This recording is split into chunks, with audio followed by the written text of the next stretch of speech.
Let's look at the. They got the same kind of external buttons. You got the on, off, and sleep and wake button on the top right. You got the screen rotation lock on the right side, which is nice. Nice little addition. And you got the volume up and down rocker and the same home button in the middle. Nice. And as far as TV and video go, you have support of 1024 by 768 pixels, as I said before, with a dock connector to a VGA adapter, 760p and 480p with Apple component AV cable, 460i and 480i with Apple composite AV cable, TV and video. Nice. I like that the iPad can support so many mail attachment formats. Actually, even though it's such a little, yeah, it's basically receiving an email yeah. on a computer, right? With a bunch of it's such a little feature, but it makes a big difference in the long run, depending on what you do. Exactly. Sending video, pictures. Yeah, it can get Keynote pages and PDFs and PPTs and RTFs and stuff like that. It's pretty crazy. Did we go over accessibility and stuff like that? Yeah, go for it. It's got support for playback of closed captioned content, which I think is going to be a big deal for a lot of people. Yeah. VoiceOver screen reader, full screen zoom magnification, which is obviously a great feature. It's basic, but it's something that you need. White on black display and the mono audio, which is good. Dude, that is a lot of colors. What the hell? Oh. Alright, that's pretty much it. Before we go, I want to go over a quick feature that is definitely an awesome feature about the iPad. iPad keyboard dock. The iPad keyboard dock combines a dock for charging your iPad with a full-size keyboard. The dock has a rear dock connector port, which lets you connect to an electrical outlet using a USB power adapter, sync to your computer, and use accessories like the iPad camera connection kit, which is also a huge feature in the iPad. An audio line out port lets you connect to a stereo or power speakers. Audio cable sold separately. So basically, if you have your iPad, it'll come with a port. You have your keyboard just like this, Bluetooth, and basically what it does, it's awesome for if you're a businessman.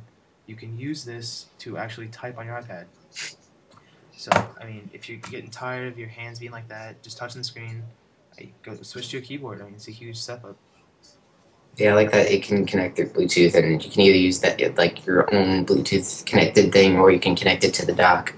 Yeah, next thing you need is a mouse. It must be a mini laptop. That would be pretty sweet. So let's go real quick. What's in the box? It comes with the iPad, obviously. The dock connector for the USB cable, the 10-watt USB power adapter, and all of the documentation, which is like the user manual stuff like that, which nobody reads. Yeah, and I'm surprised. Yeah, I mean, I've seen a lot of people complaining about it's a huge iPad, and there's no no headphones.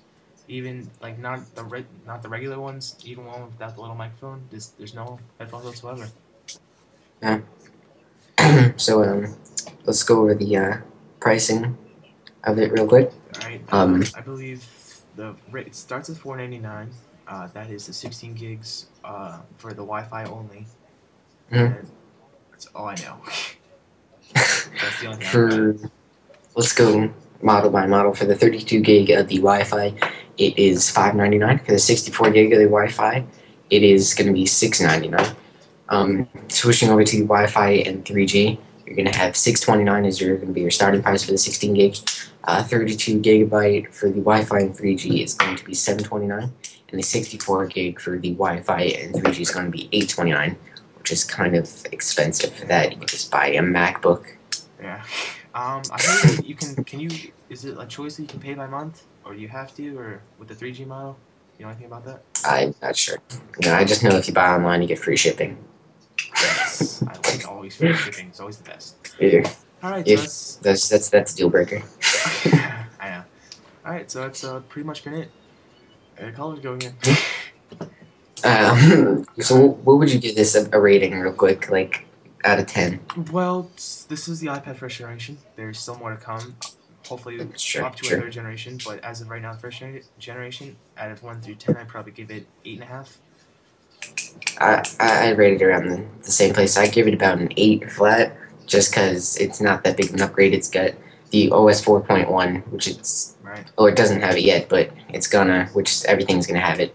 But I think it's gonna implement it well. And just the screen just kind of gives it that great look, Yeah, I agree.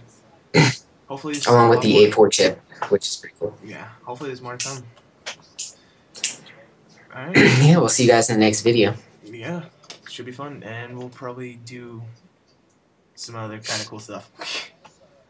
All right, we'll see you guys in the next video. Peace. Peace.